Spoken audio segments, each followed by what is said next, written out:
c'est Flo Delorme. Donc aujourd'hui, nous allons faire une petite vidéo sur l'inflation parce que j'ai remarqué que c'était un sujet qui n'était pas vraiment bien compris de beaucoup de gens. Donc on va essayer d'expliquer assez facilement et assez rapidement.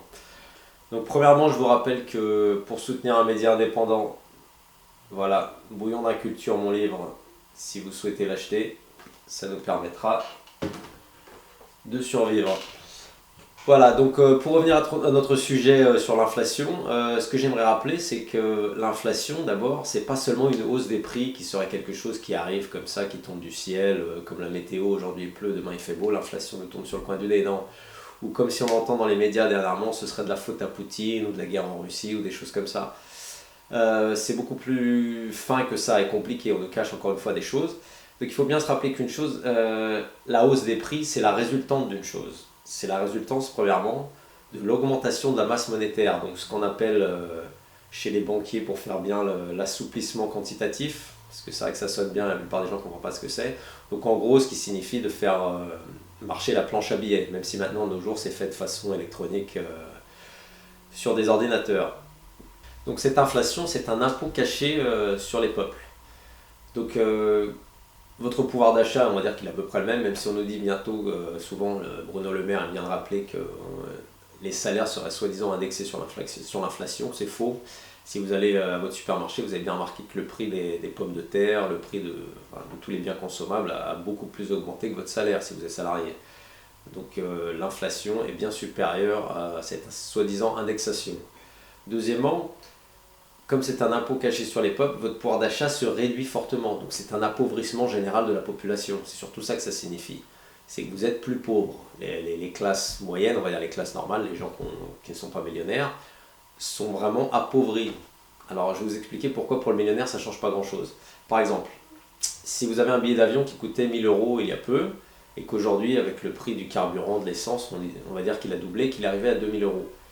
Donc déjà, c'est une grande différence. Donc quand on passe de 1000 à 2000 euros, et que par exemple vous êtes une famille de 4, vous passez de 2000 euros à 8000 euros. Donc vous étiez à 4000 euros en total pour une famille avec 2 enfants. On va dire 8000 euros si vous souhaitez partir je ne sais où. Donc imaginez la différence pour un couple de dépenser 4000 euros pour leurs vacances juste pour l'avion, le transport, le trajet, et de passer à 8000 euros.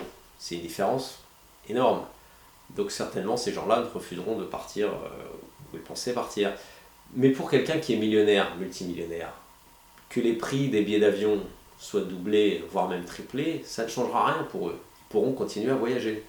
Donc c'est là qu'il faut bien comprendre le message un peu caché de cette inflation, surtout sur tout ce qui est carburant, essence et transport. C'est que ça va permettre d'avoir moins de mobilité. Même au petit niveau de la voiture, quand les gens vont se déplacer, les gens vont moins se déplacer parce qu'on va commencer à être plus regardant sur le coût de l'essence. Ah, si je vais à 50 km, ça va me coûter tant en essence. Et pour continuer dans cette direction, le gouvernement vient d'annoncer qu'ils vont augmenter les taxes sur les autoroutes. Donc les péages vont bien sûr augmenter. Les péages qui sont déjà les plus chers de loin et d'Europe. Si vous allez travailler, vous allez voyager en Europe, ou travailler quelque part en Europe, vous savez que la plupart des pays n'ont pas de péage. Et les autoroutes sont de très bonne facture. Donc où va l'argent, encore une fois? Enfin bon, c'est une autre histoire. Le directeur de Leclerc, je crois, si je ne m'abuse, avait fait justement un petit commentaire par rapport à cette inflation. Il nous avait dit que cette inflation est voulue et elle est organisée. Et c'est vrai. Parce que elle ne tombe pas du ciel, comme je vous dis, c'est la masse monétaire qui a augmenté, mais il y a aussi la spéculation. Sur certains produits, vous savez, si vous connaissez un peu en bourse, vous savez que vous pouvez acheter, vendre du riz, du pétrole, toutes ces choses-là, et donc le prix va fluctuer. Donc les grandes banques, qui sont les grands investisseurs mondiaux, arrivent bien sûr à modifier le prix à leur façon. Ils le mettent où ils veulent, un peu comme un curseur, ils le font monter, ils le font descendre. Donc on en revient au pétrole, on nous parle souvent d'offres et de demande, on nous parle de la crise ukrainienne qui ferait que le prix du pétrole augmente, alors que déjà l'Europe s'est tiré une balle dans le pied soi-même, on a décidé avec les sanctions de ne plus acheter de pétrole russe, c'est une décision politique, ça n'a rien à voir avec de l'économie, et donc on se retrouve à racheter du pétrole qui vient d'ailleurs, ou des fois qui vient même de Russie et qui est passé par l'Inde, et qu'on repaie 2 fois le prix. Mais j'ai vraiment rappelé une chose, c'est que quand vous allez mettre de l'essence dans votre voiture, 70% à peu près sont des taxes, c'est des impôts. Donc ça va dans les poches de l'État. Et où va cet argent? Encore une fois, bonne question, hein. Peut-être c'est pour envoyer des tanks en Ukraine, on ne sait pas. Euh, donc à 70% de taxes, déjà, l'État pourrait le baisser un peu quand on se retrouve à 2 euros. Mais aussi en même temps, il faut se rendre compte que quand on nous dit à chaque fois que c'est le prix du pétrole, le coût qui a augmenté, parce qu'aujourd'hui on nous dit ah il arrive à 80 dollars le baril, j'aimerais rappeler qu'en 2008, juste avant la crise financière, il était monté à presque 150 dollars le baril, 145 je crois. Et le prix à la pompe n'est jamais allé au-delà de 1,40 €. Alors que là, on se retrouve avec un prix du baril qui est à 90 dollars, 90 dollars le crude, et on se retrouve avec un prix à la pompe qui est à 2 euros. Donc d'où vient cette différence? C'est complètement absurde, on est bien d'accord. Donc il y a de la taxation, c'est voulu, c'est organisé, c'est clair. Donc quand vous regardez la télévision, si vous en avez eu, malchance à vous, on vous fait croire que voilà que l'inflation, on l'a subie, on ne peut rien y faire. Non, il y a quand même des décisions politiques derrière. Après, c'est tout un engrenage, hein. Il y a les grandes banques, il y a les grandes multinationales, ils travaillent tous ensemble, main dans la main. Mais, encore une fois, ça fait partie de l'agenda mondialiste, ça fait partie de Klaus Schwab, ça fait partie de ce projet qu'ils ont, que vous n'aurez rien, vous serez content. On essaye en fin de compte de faire une sorte de communisme à l'envers. C'est que le capitalisme, en bout du bout, ça se retrouve en une sorte de communisme inversé. C'est qu'il y aura toujours une classe dirigeante qui possède tout et les autres possèdent de moins en moins. Les petits entrepreneurs, d'ailleurs, ils le voient très bien. L'inflation, ce qu'elle a fait, c'est qu'il y a eu un boulanger là, qui s'est suicidé à Marseille. Et ça, c'est juste parce qu'il n'arrivait plus à joindre les deux bouts.